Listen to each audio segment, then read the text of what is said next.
हरिः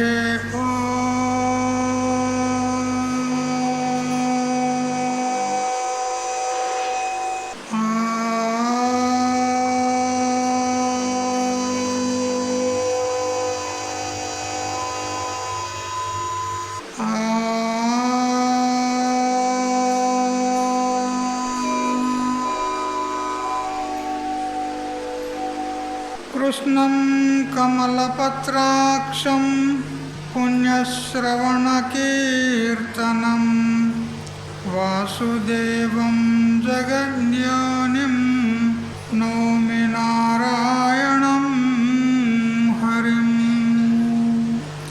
शङ्करं शङ्कराचार्यं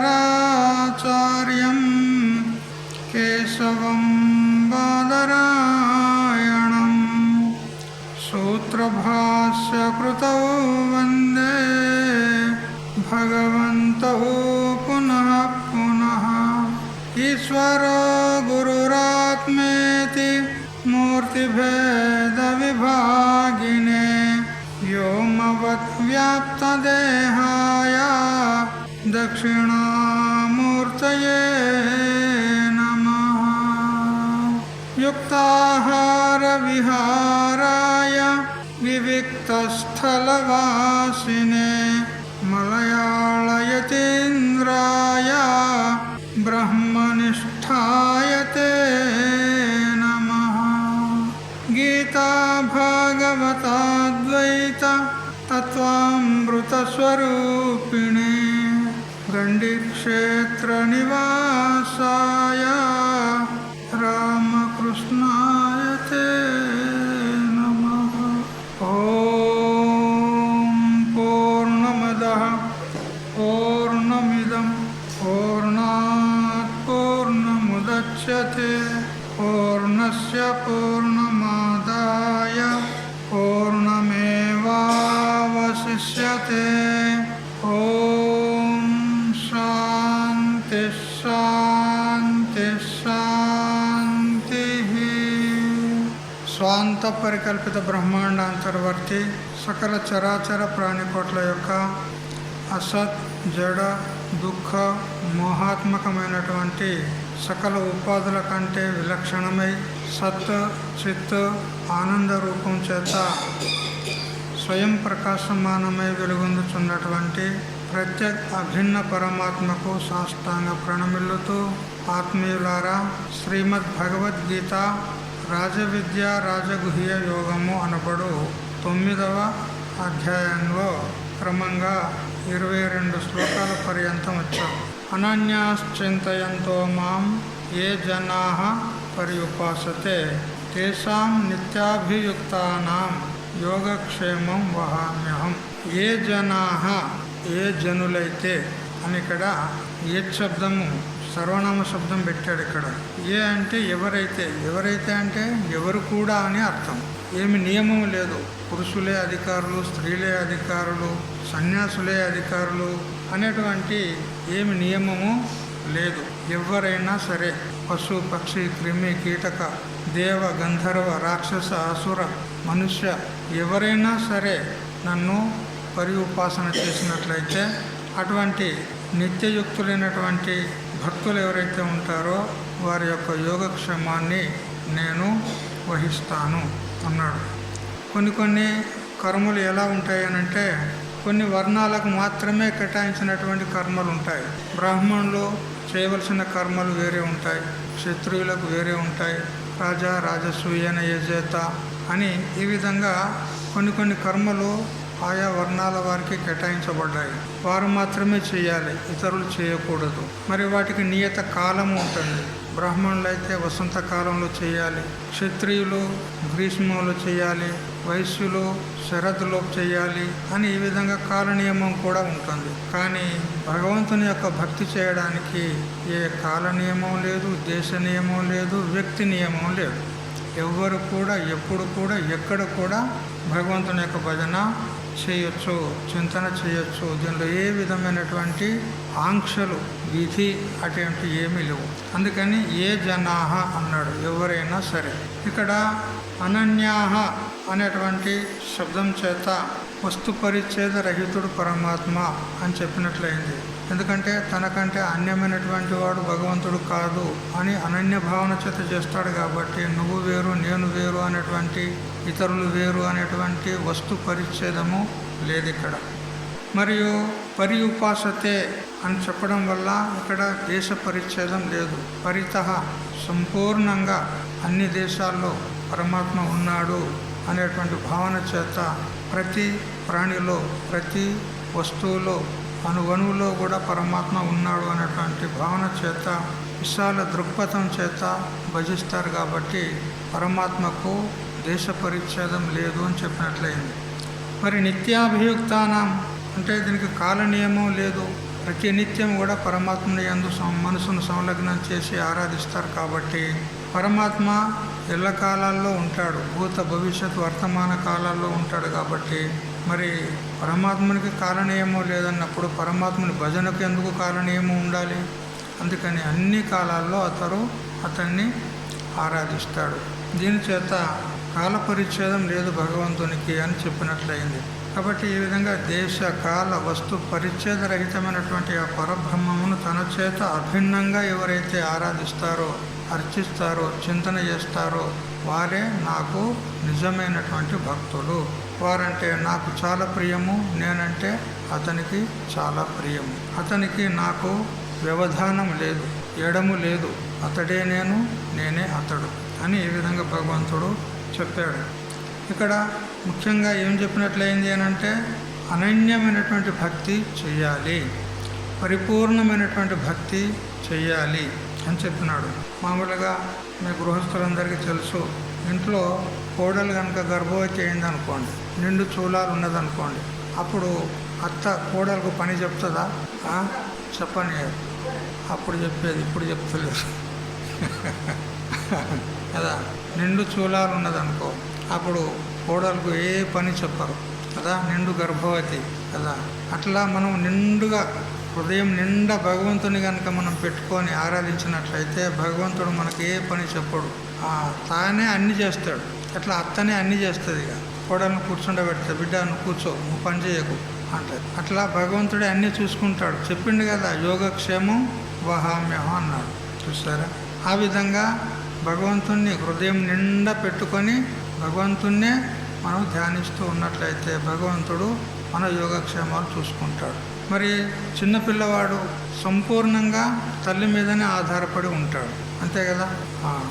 పూర్ణంగా శరణాగతి అయి ఉన్నాడు కాబట్టి ఆ పిల్లవాని యొక్క బాగోగులు ఎవరు చూసుకుంటారు? తల్లి చూసుకుంటుంది, అంతే కదా. అట్లా మనం సంపూర్ణంగా భగవంతుని మీద భారం వేసి భగవంతుణ్ణి మనము చింతన చేస్తూ ఉన్నట్లయితే మన యోగక్షేమాలు కూడా భగవంతుడు చూసుకుంటాడు. ఏ విధంగా పిల్లి కూనలు చిన్న చిన్న పిల్లలు ఉంటాయి కదా, అవి కూడా తల్లి మీదనే ఆధారపడి ఉంటాయి. కోతి పిల్లలు అట్లా కాదు. కోతి పిల్లలు వాటి ప్రయత్నం ఉంటుంది అక్కడ, అవే పోయి తల్లిని పట్టుకుంటాయి. తల్లి పట్టుకోదు పిల్లల్ని. దానంతలో అది పోతూ ఉంటే పిల్లనే పోయి దాని కడుపు కింద ఇట్లా బిగ్గర పట్టుకుంటుంది. పిల్లకే కుదం ఉంటుంది, తల్లికి కుదం ఉంటుంది. కానీ తల్లికి కుదం ఉంటుంది, పిల్లకు కుదం ఉండదు. ఎందుకు అని అంటే పూర్తిగా తల్లి మీదనే ఆధారపడి ఉంది.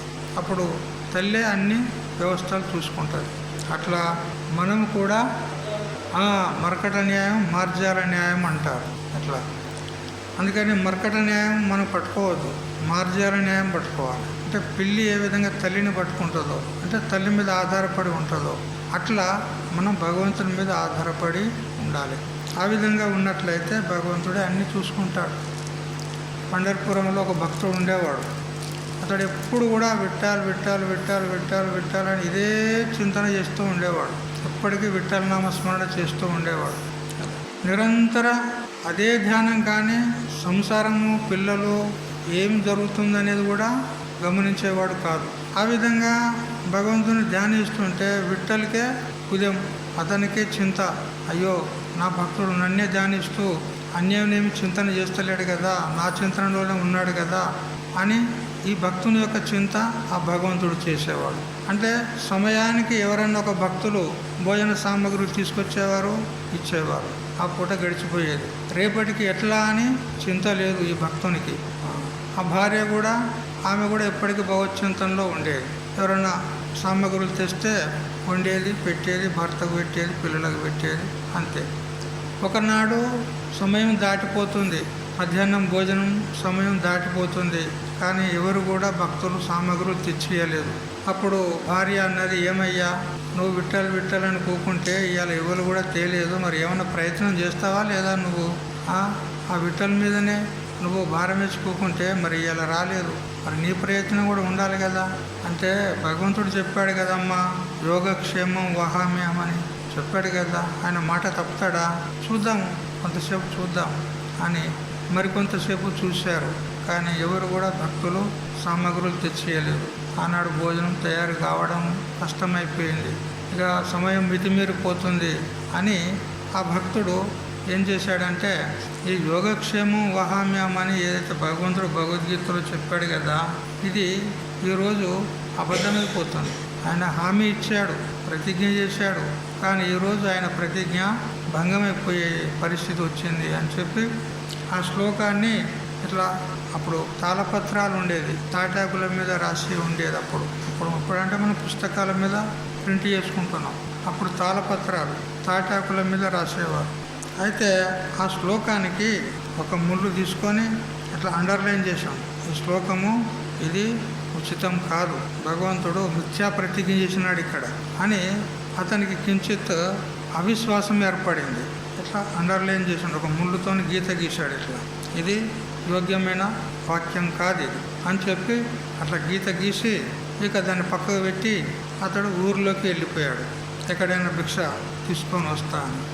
ఆయన అట్లా వెళ్ళిపోయిండో లేదో ఒక పిల్లవాడు వచ్చాడు, ఒక పిల్లవాడు గోచి పెట్టుకున్నాడు, పైన ఏం పంచ కూడా లేదు, కొత్త గోచి ఉన్నది అంతే. ఒక మూట తీసుకొచ్చాడు, అమ్మ ఇగో ఈ సామగ్రులు తీసుకో అని ఆ గృహిణి ఆ ఇంటి ఆమె ముందు పెట్టి తిరిగిపోతూ ఉంటే ఆయన ఈపు మీద గీత పడింది, రక్తం గారుతుంది.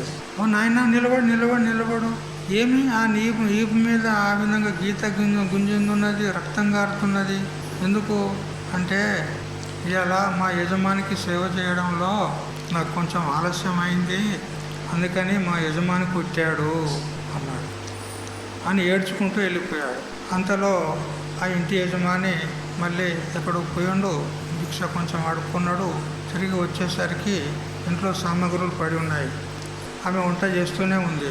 ఏమ్మా ఇలా వంట చేస్తున్నావు, ఎవరిచ్చారు అని అంటే, ఒక అబ్బాయి వచ్చాడు, ఆయన ఇచ్చిపోయాడు, పోతూ ఆయన అన్నాడు, ఈరోజు మా యజమానికి సేవ చేయడంలో నాకు ఆలస్యం అయింది, నన్ను మా యజమాని కొట్టాడు అన్నాడు.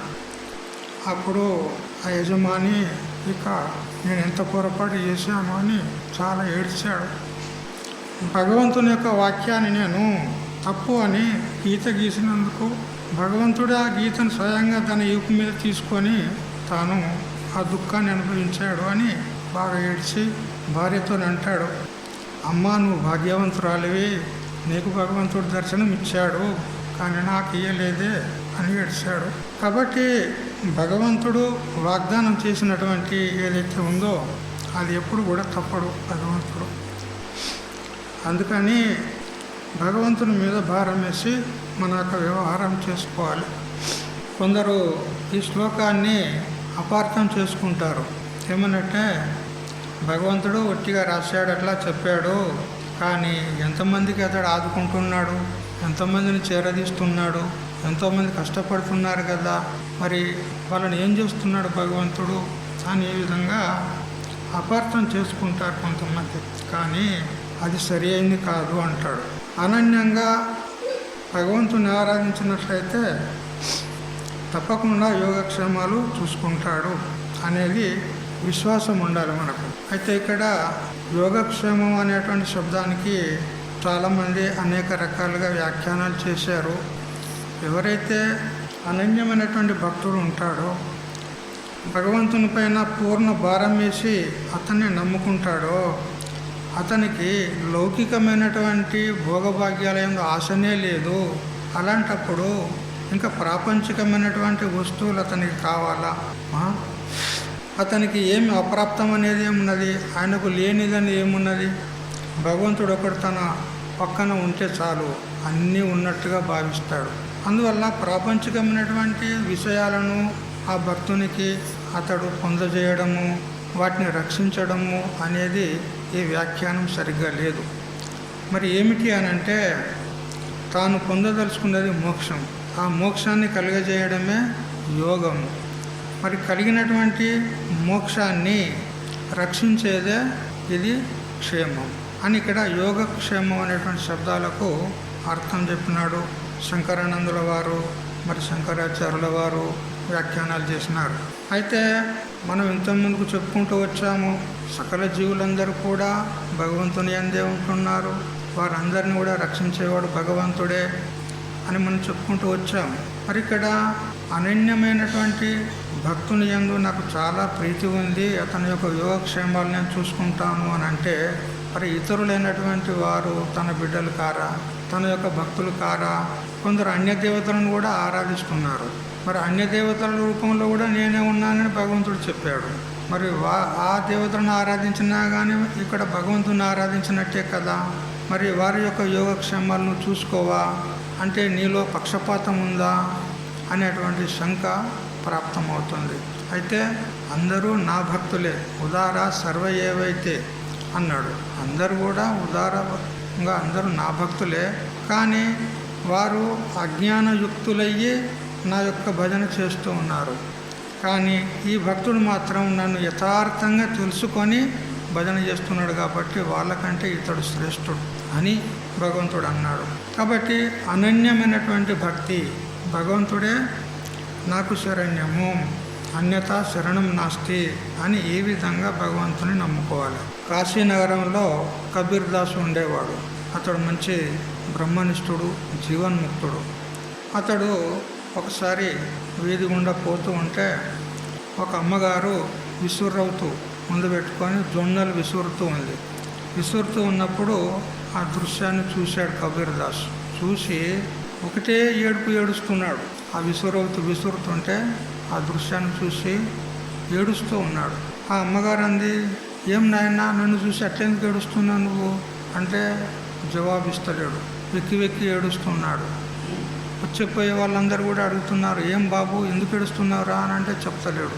అప్పుడు రామానంద స్వామి అని అక్కడ ప్రసిద్ధమైనటువంటి ఒక మహాత్ముడు కాశీలో, ఆయనే అలా ఆ దైవయోగం చేత ఆ సమయం అట్లా గురువు యొక్క ప్రాప్తి సమయం వచ్చింది. ఆ దైవయోగం చేత ఆ రామానంద స్వామి ఆయన అదే వీధిని గుండా వస్తూ ఉంటే ఈ పిల్లవాడు ఏడుస్తూ ఉన్నారు. అందరు గుమిగూడారు. ఎంత ఓదార్చినా ఊరుకోవడం లేదు. అప్పుడు ఈ స్వామి వచ్చి చూశాడు, వాడు ఏడుస్తూ ఉన్నాడు. ఏమరా బాబు ఎందుకు ఏడుస్తున్నావురా అని ఆ రామానంద స్వామి మందలిచ్చాడు. అప్పుడు ఆయన అంటాడు, అక్కడ చూడు స్వామీజీ, ఆ విసురుతూ ఉంటే ఎన్ని గింజలు దానిలో పిండి అయిపోతున్నాయి చూడు. ఆ విసురవుతూ అనేది ఒక మాయ. ఈ గింజలు అనేటువంటి జీవులు, ఆ మాయ అనేటువంటి ఇసురవుతులో ఈ జీవులు అనేటువంటి గింజలు ఎట్లా పిండి అయిపోతున్నాయి చూడు. అంటే మాయకు వశగతులై జీవులు ఏ విధంగా వాళ్ళు కష్టాల పాలవుతున్నారు చూడు, జన్మవరణ రూప సంసారానికి గురవుతున్నారు చూడు. అట్లా నా గతి కూడా అంతేనా? ఇక నాకు ఈ సంసార సాగరం నుంచి, ఆ మాయ నుంచి బయటపడేటువంటి ఉపాయమే లేదా అని ఆ స్వామిని అడిగాడు. అప్పుడు ఆ స్వామికి కూడా ఆశ్చర్యం అనిపించింది. ఏమీ ఇంత చిన్న పిల్లవానికి ఇంత విశాలమైనటువంటి ఆలోచన ఇది జరిగిందే, ఇంత విశాలమైనటువంటి ఒక సంకల్పం, ఒక ఆలోచన కదిలిందేవని మనసులో. ఓహో చాలా పుణ్యాత్ముడు ఉన్నాడు, వీడు యోగభ్రష్టుడు ఉన్నట్టున్నది అని తెలుసుకొని అప్పుడు అంటాడు, నాయనా ఉపాయం ఉన్నదిరా, ఉంది, దా చూపెడతారా అని ఆ విసురవు దగ్గరికే తీసుకెళ్ళి ఆ పై రౌతు దాన్ని లేపి పక్కకు పెట్టి, చూడు ఇగో ఇక్కడ నడమ గుంజ ఉందే, బొడ్డు ఉంటుంది కదా నడమ, అది చూడు, దాని చుట్టూ గింజలు ఉన్నాయి, వాటికి ఏ ప్రమాదం లేదు చూడు, అవి నలిగిపోకుండా అలాగే ఉన్నాయి. చుట్టూ చిల్లిపోయినటువంటి గింజలు మాత్రం పిండి అయినాయి. అట్లా మనము భగవంతుణ్ణి, ఆ గుంజలాగా భగవంతుడు ఉన్నాడు, అధిష్టానం, సర్వాధిష్టానం. అతన్ని మనం ఆశ్రయించినట్లయితే మనకు ఏ అపాయం లేదు నాయనా. భగవంతుని వదులుకొని దూరం పోయినామనుకో మనకు అపాయం, సంసారం ప్రాప్తి అవుతుంది. అందుకని భగవంతుని అట్టు పెట్టుకొని ఉండాలి ఎప్పటికీ అని చెప్పినాడు. అప్పటి నుంచి ఇక ఆ రామానంద స్వామిని గురువు చేసుకొని ఆయన సాన్నిధ్యంలో ఉండి అధ్యయనం చేసి తరించినాడు కబీర్దాస్. ఆ విధంగా భగవంతుణ్ణి ఆశ్రయించి ఉండాలి. ఆ బొడ్డును ఆశ్రయించుకొని ఉన్నటువంటి గింజలకు ఏ ప్రమాదం లేకుండా అవి సురక్షితంగా ఎట్లా ఉన్నాయో అట్లా మనం కూడా భగవంతుణ్ణి ఆశ్రయించుకొని ఉండాలి అని చెప్పినాడు. ఇక్కడ భక్తి అనేది సాధన రూప భక్తి, సాధ్య రూప భక్తి అని ఉంటుంది. అంటే మనము భగవంతుని పట్టుకుంటే అది సాధన రూప భక్తి అవుతుంది. భగవంతుడే మనల్ని పట్టుకున్నాడు అనుకో, అది సాధ్య రూప భక్తి అవుతుంది. అందుకని మనము ప్రప్రథమంగా ప్రాథమిక అవస్థ లోపల సాధన రూప భక్తిని అవలంబించవలసి ఉంటుంది. అందుకని మన ప్రయత్నంతో భగవంతుని పట్టుకోవాలి. భగవంతుడే స్వయంగా వచ్చి పట్టుకోడు. మనం ఒక అడుగు వేస్తే అతడు 10 అడుగులు మన ఎదురుగా వస్తాడు. మరి మనమే ఒక అడుగు వేయడానికి ప్రయత్నం చేయకపోతే భగవంతుడు ఏ విధంగా వస్తాడు? అందుకని మొదట ప్రయత్న సాధన ఉండాలి. ఆ తర్వాత భగవంతుడే మనల్ని పట్టుకుంటాడు. ఈ విధంగా భగవంతుని ఆశ్రయించినటువంటి వానికి ఏ విధమైనటువంటి అపాయం ఉండదు. యోగక్షేమాలు తానే చూసుకుంటాడు. ఉదాహరణకి ఇక్కడ అర్జునుడు ఉన్నాడు.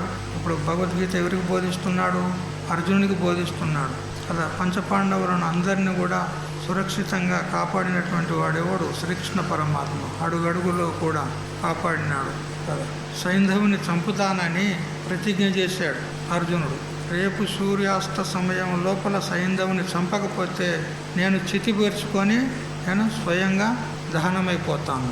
చంపితే సరి, చంపకపోతే నేను చస్తాను అని ప్రతిజ్ఞ చేశాడు. మరి ఈ జీవ సంకల్పం ఎలా నెరవేరితే చెప్పండి? అప్పుడు ఆ భక్తుడు చేసినటువంటి ప్రతిజ్ఞను భగవంతుడు తాను చేపట్టాడు. తాను చేపట్టి చూశాడు భక్తుని యొక్క ప్రయత్నం ఎంతవరకు నడుస్తుందో చూద్దామని. అలా ఇంకొక కొంచెం దూరం అయితే ఇక కొంతకాలం అయితే ఒక అరగంట గంట అయితే సూర్యాస్త సమయం అవుతుంది. అంత దగ్గర చూశాడు. ఇక భక్తునితో కావడం లే, సైంధవుని చంపడము కావడం లే. అప్పుడు ఇక నేనే ఏదో ఒకటి ఉపాయం చేయాలన్నాడు. యోగమాయను సంకల్పం చేశాడు శ్రీకృష్ణ పరమాత్మ. సంకల్పం చేసి ఆమెతో అన్నాడు, చూడమ్మా, నువ్వు సూర్యాస్తం అయినట్టుగా నువ్వు మాయను కప్పేసేయి అన్నాడు. ఇంకా గంట టైం ఉన్నది సూర్యాస్తమయమయ్యేది. అప్పుడే సూర్యాస్తమయ్యేనట్టుగా మాయను చేసింది ఆ యోగమాయ. అప్పుడు ఇక సూర్యాస్తమయం అయిపోయింది కాబట్టి అర్జునుడు చేసినటువంటి ప్రతిజ్ఞ ఫెయిల్ అయిపోయింది. అంటే సైంధవుని చంపలేకపోయాడు. అప్పుడు సైంధవుడు ఇక నేను బతికిపోయినా అని వాడు ఆనందంతో వాడు బయటకు వచ్చేసాడు. ఆ సైన్యంలో నుంచి అదర్నంక కౌరవులందరూ వాడిని రక్షిస్తూ ఉన్నారు. కర్ణుడు, ద్రోణాచార్యుడు మొదలైనటువంటి వాళ్ళు. ఎప్పుడైతే సూర్యాస్త సమయం అయిందో అప్పుడు అర్జునుడు చితి పేర్చుకొని తన మంత్రశక్తితో బాణం వేసి చితిని మంటలు లేపి అన్నాడు. ఇక అందులో పడి నేను శరీరాన్ని త్యాగం చేస్తా అని అతడు ప్రదక్షిణ చేస్తూ ఉన్నాడు. ఇక కాస్త అయితే శరీరాన్ని వదిలిపెడతాడు. అంతలో శ్రీకృష్ణుడు మళ్ళీ యోగమాయకు చెప్పినాడు, ఆ పరద తీసేయి అన్నాడు. వెంటనే సూర్యుడు అక్కడ కనపడుతూ ఉన్నాడు. ఏ అర్జున, ఏం పిరికివాణి లేకపోతే చస్తాన్ని చూస్తున్నావు? చూడు, అక్కడ సూర్యాస్తమయం అయిందా? చూడు, అదిగో సూర్యుడు, ఇదిగో సైంధవుడు. ఆ సైంధవుడు అందరికంటే ముందుకు వచ్చి వాని సాగు చూస్తా అని వచ్చినాడు. వాడు అర్జునుని సాగు చూస్తాను, వాని సాగు కోసం వచ్చినాడు. వాని సాగు కోసమే వచ్చిండు వాడు. అర్జునుని సాగు చూస్తా అని వచ్చిండు వాడు. వెంటనే చూడు, అదిగో సూర్యుడు, ఇదిగో సైంధవుడు, కొట్టు అన్నాడు. అంతా బాణం తీసుకొని చంపేశాడు. ఆ తల ఎగిరిచిన తర్వాత అది ఎక్కడ పడాలి? వాని తండ్రి యొక్క చేతిలో పడాలి. ఎందుకంటే వాని తండ్రి తపస్సు చేసి వరం తీసుకున్నాడు బ్రహ్మదేవునితో. ఏమని? నా కుమారుణ్ణి ఎవడైతే చంపుతాడో వాని తల పలిగాలి, వాడు చచ్చిపోవాలి అని ఇట్లా వరం తీసుకున్నాడు. మరి ఇప్పుడు ఒకవేళ కేవలం వాని తల ఎగిరించినంత మాత్రం చేత వాడు చేస్తాడు, ఇక్కడ అర్జునుడు చేస్తాడు. మరి ఏం చేయాలి? అర్జున, తల కింద పడవద్దు, చక్కగా ఫలానా చోట వాని తండ్రి తపస్సు చేస్తూ ఉన్నాడు, అతని చేతిలో పడాలి ఈ శిరస్సు అని ఎప్పుడైతే చెప్పిండో అతడు ఆ మంత్రాన్ని చదివి ఆ బాణాన్ని కొడితే వాని తల ఎగిరింది. నేరుగా వాని తండ్రి అక్కడ సూర్యాస్త సమయంలో వాళ్ళు సంధ్యావందనం చేస్తారు కదా, గంగా నదిలో అర్ఘ్యం ఇస్తున్నాడు. వాడి చేతిలో పడింది. పోయి చేతిలో పడంగానే అని కింద పడేశాడు కదా. తల కదా, మొండెం ఒకరిన పోయింది. ఆ తల కదా, ఆ తల వచ్చి పడేసరికి చీ అన్నట్టుగా అంత కింద పడేసేసరికి కింద పడింది. తలవాడికి వాడు చచ్చాడు, ఇట్లా వీడు చచ్చాడు. చూడు, ఇటువంటి గహనమైనటువంటి కష్టతరమైనటువంటి అటువంటి విపత్తు నుంచి కూడా భగవంతుడు రక్షించాడా లేదా? ఇప్పుడు యోగక్షేమాలు ఎవరు చూసుకుంటున్నట్టు చెప్పండి? భగవంతుడు. అట్లా మనం కూడా పూర్ణమైనటువంటి శరణాగతి పొందాలి. తెలిసిందా? ఆ విధంగా భగవంతుడు వాగ్దానం చేసినట్టు తప్పకుండా భక్తులను రక్షిస్తూ ఉన్నాడు, రక్షిస్తూ ఉంటాడు. ఆ విశ్వాసం మనకు ఉండాలి. తర్వాత ఇక ముందుకెళ్ళిపోదాం. 2 శ్లోకాలు చదవండి, 23, 24. ఏప్యన్యదేవతా భక్తా యజంతే శ్రద్ధయాన్వితాః తేపి మామేవ కౌంతేయ యజంత్య విధిపూర్వకం అహం హి సర్వయజ్ఞానాం భోక్తా చ ప్రభురేవ చ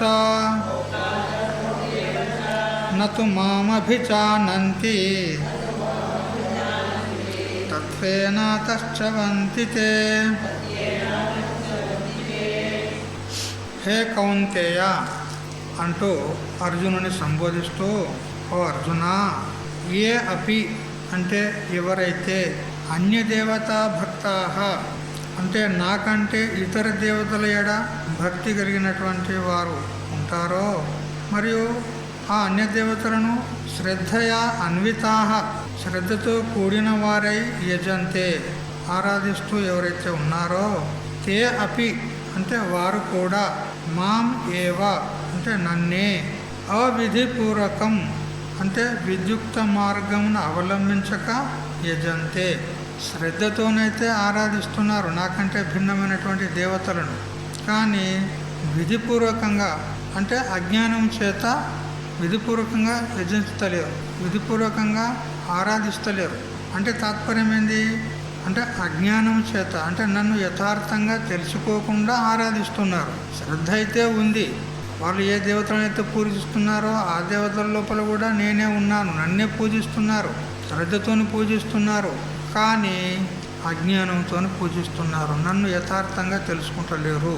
అంటే అతడు వేరు నేను వేరు అన్నట్టుగా భేదభావనతో వాళ్ళు ఆరాధిస్తున్నారు. కాబట్టి మరి వారికి వారి ప్రయత్నం వాళ్ళు చేస్తున్నారు, కాబట్టి వారి ప్రయత్నానుకూలమైనటువంటి ఫలాన్ని నేను ఇస్తున్నానే కానీ మోక్షాన్ని మాత్రం ఇవ్వడం లేదు అంటాడు. ఎందుకంటే అజ్ఞానం ఉన్నది కదా, అజ్ఞానం ఉన్నప్పుడు అది మోక్షానికి ప్రతిబంధకం ఉండగా మోక్షం ఎలా ప్రాప్తమవుతుంది అని అన్నాడు భగవంతుడు. నన్ను అన్యాహపి దేవతాః త్వమేవ తద్వ్యతిరిక్తస్య వస్తువంతరస్య అభావాత్.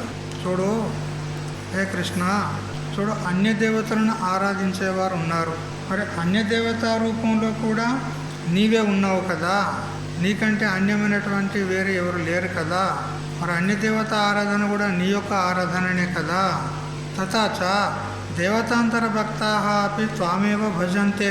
దేవతాంతరములను అంటే వేరే దేవతలను ఆరాధించే వాళ్ళు కూడా నీ భక్తులే కదా, అందుకో ఆ రూపంలో కూడా నీవే ఉన్నావు కదా, వాళ్ళు ఆరాధించేది నిన్నే కదా.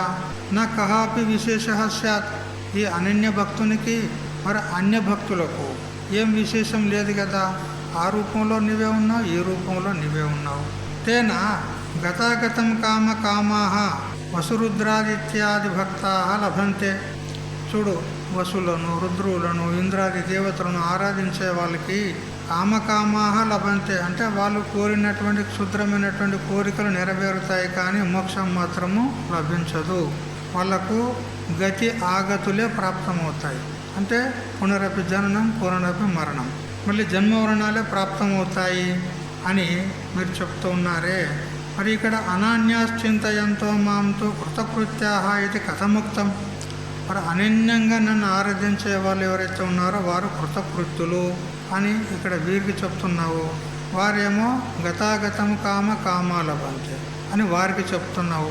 అంటే ఇక్కడ నీలో పక్షపాతం ఉన్నట్టే కదా, భేదభావం ఉన్నట్టే కదా అని ఈ విధంగా అర్జునుడు ఒకవేళ శంక చేస్తే దానికి సమాధానంగా చెప్పినాడు. ఏప్యన్న దేవతా భక్తాః యజంతే శ్రద్ధయాన్వితా తేపి మామేవ కౌంతేయ యజంతి అవిధిపూర్వకం. అయ్యా అర్జున, వారు కూడా నా భక్తులేనయ్యా, వాళ్ళు నాకు అన్యులు కాదు.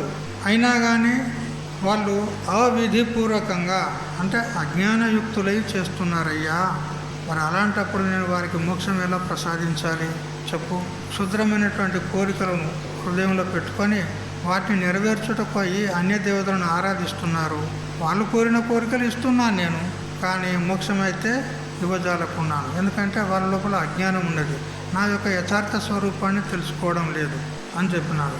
యథా మద్భక్తా మామేవ యజంతి తథా ఏ అన్యదేవతానాం వస్వాదీనాం భక్తా యజంతే జ్యోతిష్టోమాదిభిః శ్రద్ధయా ఆస్తిక్య బుద్ధ్యా అన్వితా తే అపి మద్భక్తా ఇవ హే కౌంతేయ తత్తదేవతారూపేణ స్థితం మామేవ యజంతి పూజయంతి అవిధిపూర్వకం. అంటే అవిధి అంటే అజ్ఞానం, తత్పూర్వకం సర్వాత్మత్వేన మాం అజ్ఞాత్వా మద్భిన్నత్వేన పశువాదీని కల్పయత్వా యజంతి ఇత్యర్థ.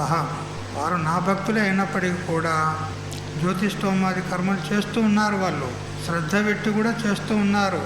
కానీ నన్ను యథార్థంగా తెలుసుకోకుండా వాళ్ళు కోరికలతో చేస్తున్నారు. కాబట్టి అటువంటి వారికి నా భక్తులే అయినప్పటికీ కూడా వాళ్ళను పతనమైతే కానివ్వను, అంతవరకు నేను చూసుకుంటాను, కానీ మోక్షం అయితే ఇవ్వజాలను. ఎందుకంటే వాళ్ళు నన్ను యథార్థంగా తెలుసుకుని నేను ఎలా ఇవ్వాలి? అజ్ఞానయుక్తంగా వాళ్ళు చేస్తున్నారు అని చెప్పినాడు. తర్వాత అవిధిపూర్వకత్వం వికృణ్వన్ ఫల ప్రచ్యుతిం అమీషాం ఇత్యాహ. అయితే సర్వయజ్ఞానం అంటే సమస్త విధములకు యజ్ఞములకు భోక్తాచ అనుభవించేటువంటి వాడను, ప్రభుచ ప్రభువును, అహమేవ అంటే నేనే అయినను మాం నన్ను తత్వేన యథార్థముగా నా అభిజానంతి. వాళ్ళు నన్ను యథార్థంగా తెలుసుకుంటలేరు. తత్వం అంటే ఉన్నది ఉన్నట్టుగా తెలుసుకుంటా తత్వం అంటారు. మరి భగవంతుని తత్వం ఏంది? భగవంతుడు సచ్చిదానంద రూపుడు, సర్వాంతర్యామి, అందరి యొక్క ఆత్మ.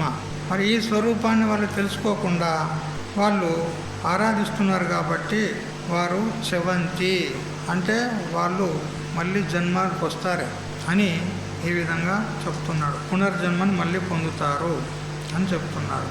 అహం భగవాన్ వాసుదేవ ఏవ సర్వేషాం యజ్ఞానం శ్రౌతానాం స్మార్తానాం చ తత్తద్దేవతారూపేణ భోక్తా చ స్వేన అంతర్యామి రూపేణ అధియజ్ఞత్వాత్ ప్రభువు చ ఫలదాతా చ ప్రసిద్ధమేతత్. నేను శ్రౌత కర్మలు స్మార్త కర్మల చేత నన్ను ఎవరైతే యజనం చేస్తున్నారో, యజ్ఞం చేస్తున్నారో, భక్తి చేస్తున్నారో, ఆయా రూపాల్లో వారు ఏ రూపాన్ని ధారణ చేసుకొని ఏ రూపాన్ని వాళ్ళు ప్రతీకంగా పెట్టుకొని ఆరాధిస్తున్నారో ఆ రూపంలో నేనే ఉన్నాను, వారు కూడా నా భక్తులే ఉన్నారు. మరియు ఆ యజ్ఞభోక్తను కూడా నేనే. వారు ఏ యజ్ఞమైతే చేస్తున్నారో ఆ యజ్ఞ హవిస్సులు స్వీకరించేది యజ్ఞభోక్త ఎవరు? నేనే. మరి ఫలదాతను కూడా నేనే. ఇది ప్రసిద్ధం ఉన్నది. దేవతాంతర యాజనస్తు మాం ఈదృశం తత్వేన భోక్తృత్వేన ప్రభుత్వేన చ భగవాన్ వాసుదేవ ఏవ వసువాది రూపేణ యజ్ఞానాం భోక్తా స్వేన రూపేణ చ ఫలదాత న తదన్య అస్తి కశ్చిత్ ఆరాధ్య ఇత్యేవం రూపేణ న జానంతి. వాళ్ళు చేస్తూ ఉన్నారు, కానీ ఆ వసువాది రూపంలో కానీ ఇంద్రాది దేవతా రూపంలో కానీ నేనే ఉన్నాను, వాసుదేవుడనే ఉన్నాను అనేటువంటి భావన చేత చేయడంలే. ఆ రూపంలో కూడా పరమాత్మనే అని ఈ భావనతో చేయడం లేదు, నన్ను యథార్థంగా తెలుసుకోవడం లేదు. అతః మత్స్వరూప అపరిజ్ఞానాత్ మహత ఆయాసేన ఇష్ట్వా అపి. నా స్వరూపాన్ని తెలుసుకోకుండా ఆ యజ్ఞాన్ని మహత్తరమైనటువంటి ఆయాసంతో, కష్టంతో, ఎంతో ప్రయాసతో చేస్తున్నప్పటికీ కూడా మై అనర్పిత కర్మణ తత్తదేవలోకం ధూమాది మార్గేణ గత్వా తద్భోగాంతే చవంతి ప్రచవంతే. చూడు, వాళ్ళు నన్ను తెలుసుకోకుండా ఆయా దేవతలను ఆరాధిస్తున్నారు కాబట్టి, వాళ్ళు ఆయా దేవతల యందు శ్రద్ధ పెట్టి వాళ్ళు యజ్ఞం చేస్తున్నారు కాబట్టి వాళ్ళు మరణానంతరము ఆ దేవతాలోకానికే పోతున్నారు. పోయి అక్కడ ఆ దేవతాలోకంలో ఉన్నటువంటి ఉత్కృష్టమైనటువంటి భోగాలు అనుభవించి ఆ పుణ్యం క్షీణించగానే మళ్ళీ చవంతి అంటే మళ్ళీ పతనమవుతున్నారు, అంటే మళ్ళీ మనుష్యలోకానికి వచ్చేస్తున్నారు. తద్భోగజనక కర్మక్షయాత్ తద్దేహాది వియుక్తా పునః దేహగ్రహణాయ మనుష్యలోకం ప్రత్యావర్తంతే. అక్కడ ఉండి ఆ లోకంలో ఉన్నటువంటి దివ్య భోగాలు అనుభవించి వారి పుణ్యం క్షీణించేంత వరకే అక్కడ ఉంటారు. పుణ్యం క్షీణించగానే ఇంతకుముందు చెప్పాడు కదా, క్షీణే పుణ్య మర్త్యలోకం విశంతి అని ఈ విధంగా చెప్పినాడు. ఏతు తత్త దేవతాసు భగవంతం ఏవ సర్వంతర్యామినం పశ్యంతః యజంతే తే భగవదర్పిత కర్మాణః తత్ విద్యా సహిత కర్మ వశాత్ అర్చిరాది మార్గేణ బ్రహ్మలోకం గత్వా తత్ర ఉత్పన్న సమ్యక్ దర్శన తద్భోగాంతే ముచ్యంతే ఇది వివేకః. కానీ ఎవరైతే ఆ దేవతా రూపంలో కూడా నేనే ఉన్నాను అనేటువంటి భావనతో వాళ్ళు ఆరాధించినట్లయితే, యజ్ఞం చేసినట్లయితే వాళ్ళు అర్చిరాది మార్గం గుండా అంటే దేవయాన మార్గం గుండా, ఉత్తరాయణ మార్గం గుండా బ్రహ్మలోకానికి వెళ్ళి ఆ బ్రహ్మలోకంలో కల్ప పర్యంతం బ్రహ్మదేవునితో పాటు ఉండి ఉత్కృష్టమైనటువంటి బ్రహ్మలోక భోగాలు అనుభవించి కల్పాంతంలో ప్రళయకాలంలో బ్రహ్మదేవుని యొక్క ముఖారవిందం నుండి వారు తత్వమసి మహావాక్యాన్ని ఉపదేశాన్ని పొంది అక్కడి నుంచి అక్కడనే వాళ్ళు ముక్తులవుతున్నారు అని చెప్పినాడు. తర్వాత దేవతాంతర యాజనం అనావృత్తి ఫల అభావే అపి తత్తద్దేవతాయాగానురూప క్షుద్ర ఫల అవాప్తి ధ్రువ ఇది వదన్ భగవద్యాజనం తేభ్య వైలక్షణ్యమాహ. ఎవరైతే అన్య దేవతలను ఆరాధించినని తెలుసుకోకుండా యజ్ఞయాగాదులు శ్రద్ధ పెట్టి చేస్తున్నారో వారు ఆయా దేవతా లోకాలకు వెళ్తారు, మళ్ళీ పునరావృత్తిని పొందుతారు, అంటే మళ్ళీ పునర్జన్మకు వస్తారు. కానీ నన్ను ఎవరైతే ఆరాధిస్తారో వారికి మళ్ళీ పునర్జన్మ లేదు, బ్రహ్మలోకం వెళ్తారు, బ్రహ్మలోకం నుంచి అక్కడే ముక్తులవుతారు అని చెప్పి ఇప్పుడు కొంతమంది అన్య దేవతలను ఆరాధించినటువంటి వాళ్ళు ఎవరెవరు ఏ ఏ విధంగా వారు ఆయా ఫలాలను పొందుతారు అనేది ఇక్కడ ముందు చెప్తూ ఉన్నాడు. శ్లోకాలు చదవాలి. 25వ శ్లోకం. యాంతి దేవవ్రతాన్ దేవాన్ పితॄన్ యాంతి పితృవ్రతాః భూతాని యాంతి భూతేజ్యా యాంతి మధ్యాజినోపి మాం. దేవవ్రతాః అంటే దేవతలను ఆరాధించేటువంటి వారు, దేవాన్ ఆ దేవతలను యాంతి పొందుతున్నారు, పితృవ్రతాః అంటే పితృదేవతలను ఆరాధించేటువంటి వారు పితృన్ యాంతి అంటే ఆ పితృదేవతా లోకాలకు పోతారు. మరి భూతేజ్యాహ అంటే కొందరు క్షుద్ర దేవతలను భూత ప్రేతాదులను ఆరాధించేటువంటి వాళ్ళు ఆయా భూతలోకాలకు యాంతి అంటే వెళుతున్నారు. మధ్యాజిన అపి ఎవరైతే నన్ను ఆరాధిస్తుంటారో వారు మాం యాంతి నన్ను పొందుతున్నారు అని చెప్తున్నాడు భగవంతుడు. అవిధిపూర్వక యాజన హి త్రివిధాహ. అవిధిపూర్వకంగా అంటే అజ్ఞానయుక్తులై ఎవరైతే యజ్ఞయాగాదులు చేస్తున్నారో వాళ్ళు 3 రకాలుగా ఉన్నారు అంటాడు. అంతఃకరణ ఉపాధి గుణత్రయ భేదాత్. అంతఃకరణంలో సత్వ రజ తమ 3 గుణాలు ఉంటాయి. ఆ గుణభేదం చేత వాళ్ళు ఆరాధించే దేవతలు కూడా 3 రకాలుగా ఉంటారు. సాత్విక దేవతలు, రాజసిక దేవతలు, తామసిక దేవతలు. తత్ర సాత్వికాః దేవవ్రతాః దేవాః వసురుద్రాదిత్యాదయః తత్సంబంధి వ్రతం బలి ఉపహార ప్రదక్షిణ ప్రభీభావాది రూపం పూజనం ఏషాం తే తానేవ దేవాన్ యాంతి కదా. ఎవరైతే సాత్విక గుణం కలిగిన వారు ఉంటారో వసువు, రుద్రుడు, ఆదిత్యుడు, ఇంద్రుడు మొదలైనటువంటి దేవతలను వాళ్ళు ఆరాధిస్తారు. వారి కోసమే యజ్ఞయాగాది కర్మలు చేస్తారు. దానికి వారికి యోగ్యమైనటువంటి బలి అంటే ఏంటిది? బలి అంటే బలి ఇస్తారు. బలి ఏది ఇస్తారు? అమ్మో డేంజర్ ఉన్నదా అమ్మ, అమ్మ ఇది కాదు బలి అంటే కాదా. బలి అంటే అన్నము అని అర్థం, నైవేద్యము అని అర్థం. బలి అంటే ఇది కాదు. అయితే ఇప్పుడు చెప్తున్నాడు కదా భగవంతుడు, అదే చెప్తున్నాడు. క్షుద్ర దేవతలను ఆరాధించే వాళ్ళు ఉంటారు కదా, ఈ దయ్యాలను భూతాలను కొలిచే వాళ్ళు ఉంటారు కదా, వాళ్ళు ఈ బలి అనే శబ్దానికి అర్థాన్ని వేరే చేసి ఈ కోళ్ళను గోర్లను కోయడం బలి అని వాళ్ళు అర్థం చేశారు కదా. అది పొరపాటు. మనం భగవంతునికి పూజ చేసిన తర్వాత షోడశోపచార పూజ చేసి మనం నైవేద్యం పెడతాం కదా. దేవత ఎట్లా ఉంటే బలి అట్లా ఇస్తారు. సాత్విక దేవతలు అంటే మంచి స్వీటు వగేరా తీయని పదార్థాలు నైవేద్యంగా పెడతారు. ఇక రాజస దేవతలు వాళ్ళకు అనుకూలమైనటువంటి వాళ్ళు తినేది, ఇక రాజస భక్తులు వాళ్ళు తినేదే అది పెడతారు అలా. ఇక తామస భక్తులు మరీ నీచం కదా. ఇక ఇప్పుడు మీరు అన్నట్టు ఇదే అన్నమాట. నరసింహస్వామికి కూడా ఇదే చేస్తున్నారు కొంతమంది, అంతే కదా. నరసింహస్వామి ఆయన సింహం ఉన్నాడు, సింహం మాంసం తింటుందప్ప, మరి ఆయనకు మాంసం పెడితే తప్పే ఉన్నది కదా. ఆయన సింహం ఉన్నాడు, సింహం మాంసం తింటుందా లేదా? అదే తింటుంది, మాంసమే తింటుంది, ఇంకోటి తినదు. అందుకని మాంసం పెడితే తప్పు లేదు నరసింహస్వామికి అని మాంసం పెట్టడం మొదలుపెట్టారు కదా.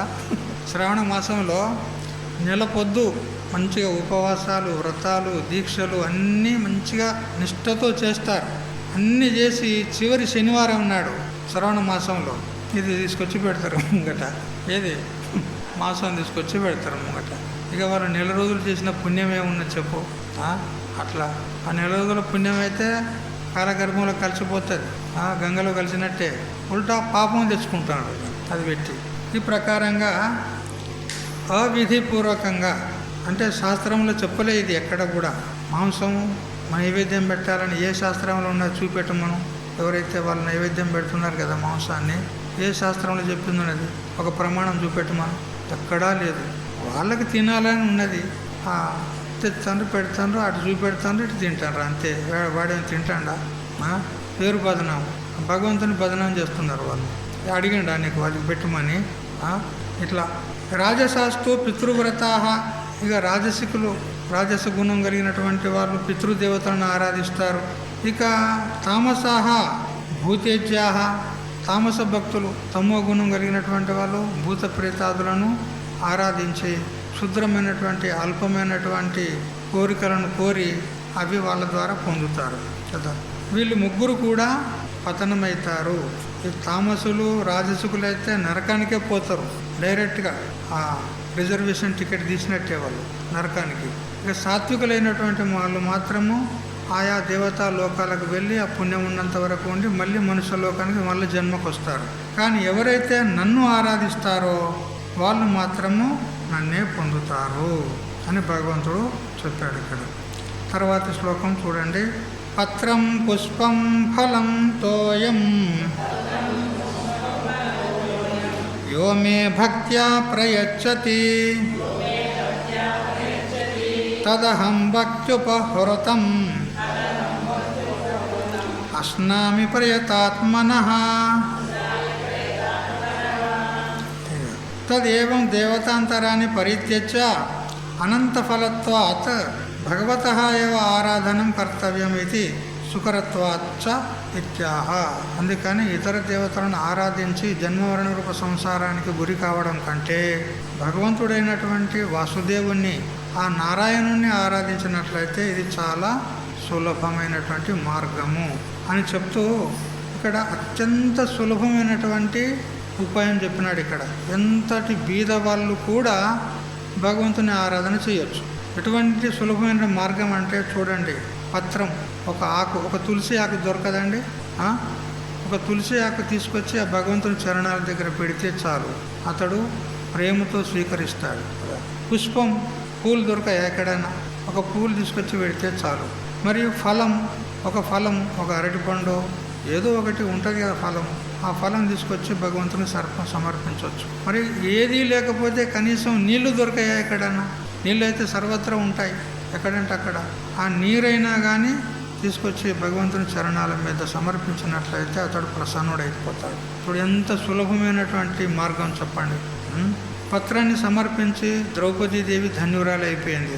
ఆ కాండవవనంలో దుర్వాస మహర్షి 10,000 మందిని తీసుకొని వచ్చాడు కదా. అప్పుడు భగవంతునికి ఆ ఎంగిలి ఆకు కదా వాళ్ళు తినగా మిగిలినప్పుడు ఆ పళ్ళెంలో కడిగేస్తే ఆ పళ్ళెానికి అంటుకొని ఉన్నది.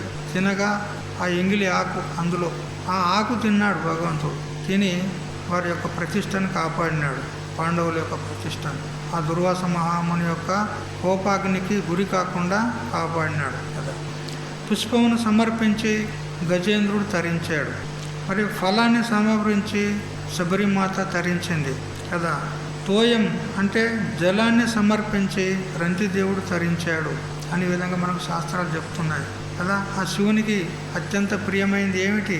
అభిషేక ప్రియుడు శివుడు కదా, అభిషేక ప్రియుడు. జలం అభిషేకం చేస్తే చాలు సంతోషపడతాడు అతడు. ఎందుకంటే బోలా భక్తుడు కదా, చాలా అమాయకుడు శివుడు అందరికంటే. ఎవడు ఏది అడిగితే అది ఇష్టిపో అంటాడు. వెనకసిరి ఏమవుతుంది తెలుసుకోడు కదా, వెనకసిరి ఏమవుతుంది పరిణామం ఏంది విచారం చేయడు. ఆ భస్మాసురుడు తపస్సు చేసి నేను ఎవరి చేతి మీద ఎవరి నెత్తి మీద చేయి పెడితే వాళ్ళు భస్మం కావాలి, అటువంటి వరం అంటే తథాస్తు అన్నాడు. ఎంత బోలా భక్తుడు ఆ శంకరుడు, ఎంత అమాయకుడు చూడండి. తథాస్తు ఇష్టిపో అన్నాడు. వాడు చూడు రాక్షస గుణాలు ఎక్కడ పోతాయి. వాడు ఏం చేశాడు మరి? ఇది నిజమో అబద్ధమో కదా, నువ్వు ఇచ్చినటువంటి వరం నేను ప్రాక్టికల్గా చూసుకుంటా అన్నాడు వాడు. ఏం చేశాడు? ఆ శివుని మీద నెత్తి మీదనే చేయి పెట్టడానికి ప్రయత్నం చేశాడు. వరం ఇచ్చినోనికే కదా, శివుని నెత్తి మీదనే చేయి పెడతా అని వాడు వస్తే ఇక ఈయన పరుగులు తీస్తున్నాడు. ఏమరా నేను నా సావుకే నేను వరం ఇచ్చినట్టు అయిపోయింది కదా అనిగా పరుగులు తీస్తూ ఉంటే వాడు వెంటబడుతున్నాడు, వాడు వస్తున్నాడు, ఈయన ఉరుకుతున్నాడు. అప్పుడు ఏం కావాలి పరిస్థితి? అప్పుడు విష్ణుమూర్తి అడ్డుపడి ఆ భస్మాసురునికి అడ్డుపడి, ఎక్కడ పోతున్నావు ఆ భస్మాసుర, ఎక్కడ పోతున్నావు అంటే నాకు శంకరుడు వరం ఇచ్చాడు, నేను దాన్ని ప్రాక్టికల్గా దాన్ని చూడాలనుకొని శంకరుని నెత్తి మీద చేయబెట్టబోతున్నా అన్నాడు. ఓ అట్లనా, సరే సరే చాలా బాగుందిలే అనుకున్నాడు. ఆ విష్ణుమూర్తి రూపంలో రాలే, మోహిని రూపంలో వచ్చాడు.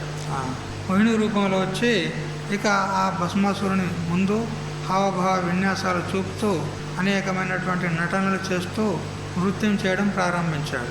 ఇక శివుని మర్చిపోయిండుగా భస్మాసురుడు. శివుని మర్చిపోయి ఇక ఈమె యొక్క మోహంలో పడ్డాడు. పడి ఇక ఆమె యొక్క అందచందాలు చూసుకుంటూ ఆమె ఎట్లా ఆడితే అట్లా వీడి చేతులు ఊపుతున్నాడు, అట్లా ఎగురుతున్నాడు. ఆమె ఎగురితే వీడు ఎగురుతున్నాడు, ఆమె గంతులు వేస్తే వీడు గంతులు వేస్తున్నాడు. ఆమె చేతులు ఇట్లా అంటే ఇట్లా అంటూ చివరికి ఆమె అటు ఆడి ఇటు ఆడి అటు ఆడి ఆమె చేతులు ఆమె నెత్తలు పెట్టుకున్నది, వీడు కూడా వాని చేతులు వాడిని నెత్తలు పెట్టుకున్నాడు. గోవిందో హరి కదా. ఎవరి నెత్తుల మీద చేతులు పెడితే ఆవిడ భస్మం కావాలి, వాని నెత్తి మీద వాడే చేతులు పెట్టుకున్నాడు, వాడే భస్మం అయిపోయింది. మరి ఆ విష్ణుమూర్తి అడ్డుపడకపోతే శివునికైతే ఏం కావాలి చెప్పండి. అట్లా బోలాశంకరుడు కదా, అమాయకుడు పాపం. ఎవరు ఏది కావాలంటే అది ఇచ్చేస్తాడు, ఇస్తేని పో అంటాడు బస్. రాక్షసులకు వరం ఇస్తారు ఈ దేవతలు, బ్రహ్మదేవుడు శివుడు. ఆ రాక్షసులే ఈ దేవతల మీద తిరుగుబడి ఇంద్రలోకం మీద ఆధిపత్యాన్ని చెలాయిస్తారు. చూడు ఎంత దుర్మార్గులు వాళ్ళు. ఇట్లా అయితే ఇక్కడ శివుడు అభిషేక ప్రియుడు కాబట్టి జలం మనకి ఎక్కడంటే అక్కడ దొరుకుతుంది.